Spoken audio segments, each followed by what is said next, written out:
Hey there, hey, it is Michelle, your big sis for Brilliant Quest. And I want to talk about something that affects a lot of people. And unfortunately, we stay in the dark a little too long about it. And it is procrastination and overwhelm. Yes. So I'm in that tribe. And it is something. So if you struggle with procrastination, if you struggle with overwhelm of how to get started on a task or how to get motivated to continue it, or how to know when enough is enough and it's done. You need to stop. You're doing the most. Stick around because I got you. Okay, so one of the things that I want to give you today is that it might not be procrastination. Novel, huh? Now, let me tell you how we got to this point. I did a series a little while back about motivation, and I talked about internal motivations. And wouldn't you know it, after I did that little series, which at the time I was like, yes, I'm feeling this. This is true. This is real. I had the biggest crash. I hit wall after wall where I just couldn't go another further. Let me just say that. And it got me into a space where it became harder and harder to do the stuff that I knew I needed to do. I would make my list, my outlines. I'd have everything ready. I would change my positions, go to the library. I would do all the things and nothing. Staring at the screen, unable to move, unable to act. So if this sounds like you, I want you to put a me in the comments, okay? So what is this all about and why might it not be procrastination? Y'all, there is, and we know this, but sometimes it doesn't click. So there is this fancy term called executive function. And executive function is kind of like the CEO of your body. And it lives up in this area. It lives in the frontal cortex. I mean, the frontal lobe, not cortex, frontal lobe of our brain. It's our ability to control ourselves, to be able to order things in our minds to get stuff done, to hold a thought and see it through, to organize it. Like I said, it is the part of us that helps us to live, interact, and get stuff done. But there can come a time, especially in the lifestyles that I find a lot of us must lead in order to make a living, to take care of ourselves, to fulfill our duties to our families, where too many times we get into a cortisol deficit where we're highly stressed and we're just pushing and pushing and pushing. Now, we are all familiar with the term burnout. And I'm going to tell you, I didn't realize until I kept running and, burning both ends of the candle to where my burnt ends were burnt, that I was taxing my executive function to the point where it was like, Uncle, I will see you later. And that's what happens, to the point where we could possibly get into what is called executive dysfunction. And with executive dysfunction, the main thing is that it hinders your ability to do all that stuff I just said. So instead of you being able to act, sometimes you get frozen because you're overwhelmed, and because your executive is not functioning, it's in dysfunction. It's like the little kid from Home Alone screaming, ah! And you can't do simple things. You can tell when your executive function is dysfunctioning because it is harder to regulate your emotions. You might get frustrated, fly off the handle, burst into tears over the slightest little thing, be on edge, where people are walking around you on eggshells, because you just don't have any more to give. And try as you might, you keep trying and it gets worse. So this is the thing about executive function that I want to harp on today, because there's so much more about it I'm going to be talking about, because when you realize that might be an issue, it opens up a Pandora's box. But once you start dealing with the atrocities in the box, it gets better. So let's talk about paralysis of procrastination, or basically procrastination paralysis. This is when you're totally frozen. You cannot.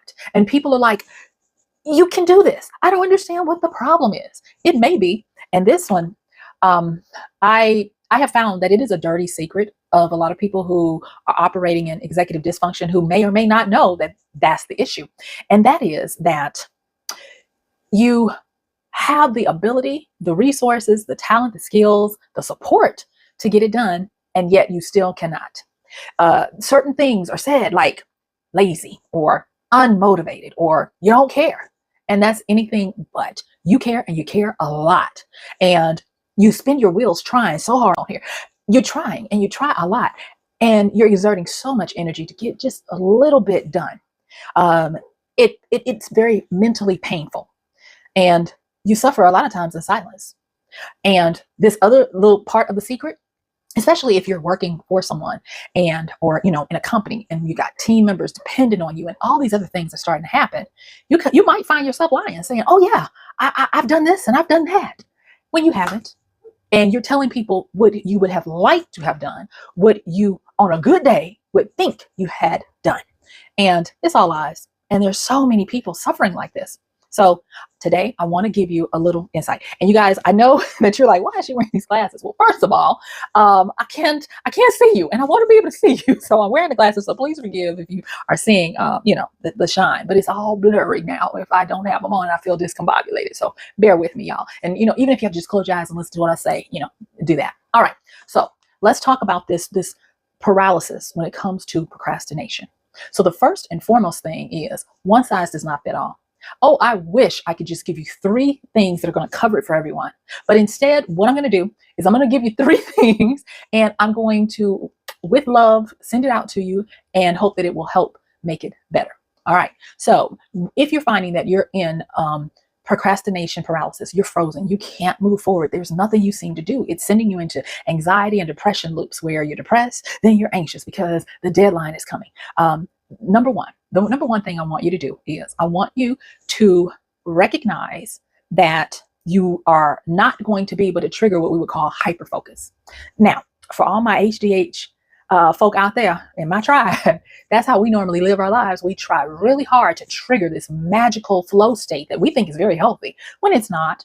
And it's where you're able to block out everything and everyone and just focus, like that guy from that movie Limitless. And that is not something that you can depend on. It is not something that you should use as the way for you to live in your life. And that you're hoping to use hyperfocus when you catch yourself saying, I do my best work when my back is against the wall. Or this one used to be mine. Well, y'all know I'm on the usher board, or as they say in my neck of the woods, the usher board for the Church of the Last Minute, where I would have to put myself into these highly stressful situations to knock out this fabulous thing. Well, was it really fabulous? It probably could have been more fabulous, but because I was living and abusing unknowingly my executive function and always depending on hyperfocus, it got further and further away from me, where I couldn't call the genie out of the lamp with for it to come and fulfill all my wishes of what I needed to get done. I would do things like punitive things, like when I would have a book that I knew I needed to finish, I needed to publish it, I would go and put a deadline in Amazon. And the first 4, 5, 6 times it worked, to the point where there would be days where the deadline is, I'm counting down the hours and I'm still writing the book, not editing, still writing the book. And I would slide in to third base only to be just totally exhausted and can't do anything for weeks because of this dependence on hyperfocus, because I was in the throes of executive dysfunction manifesting as procrastination paralysis. Okay. So do not rely on or try to trigger hyperfocus. Do not put yourself in highly stressful situations. Do not listen to that inner voice that tells you, well, we're just going to knock it out. We're going to close ourselves off and just knock it out in this insanely stressful amount of time or condition. So that's one. Don't do that. Number 2, the best thing that I can tell you that works for a lot of people is this concept called body doubling. Now, body doubling, no, it's not a sci-fi kind of movie. Body doubling is where you work while others are working. And the fun part about that is it's a form of accountability, but you're not necessarily having to talk to them. It's just the knowledge of knowing someone else is knocking out something that they're supposed to be doing while you're doing it.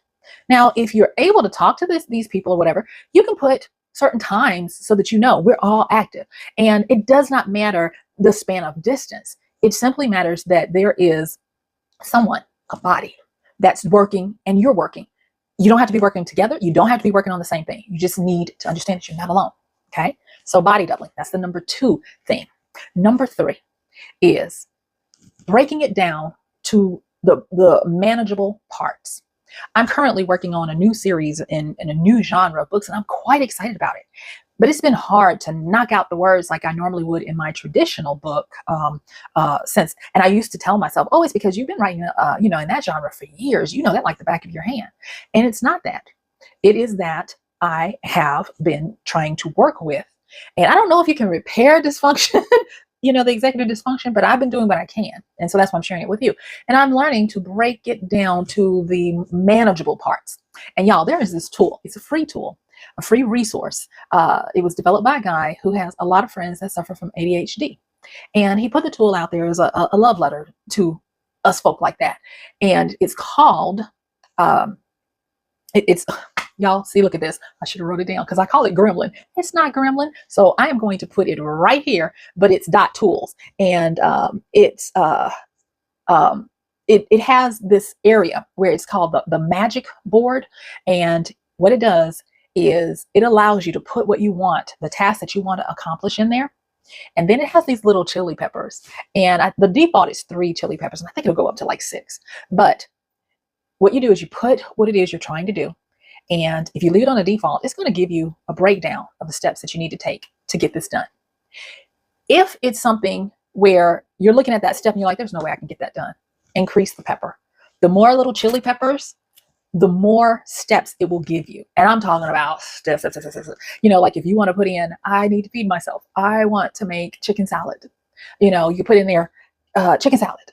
And it'll break it down the steps and they will become more manageable. Now, the funny thing about dealing with procrastination paralysis is the simpler the things that you are instructed to try, the more your mind fights against them to say, oh, that's too simple. It can't be that, because procrastination makes everything complex. And so that's a bonus tip. Don't make what you're trying to do overly complicated. Look for the least common denominator. Make it as simple as possible so that you can get it done. And understand that your mind is overworked, it's overwhelmed, it's tired, and it's trying to do what it thinks is best, but it's running around in circles because it is taxed to the hilt. And so the biggest thing with helping to defrost, to unthaw this procrastination paralysis that you might find yourself in is to not put yourself in situations of stress where there is a high consequence for failure. That's the number one, right? Just don't do it.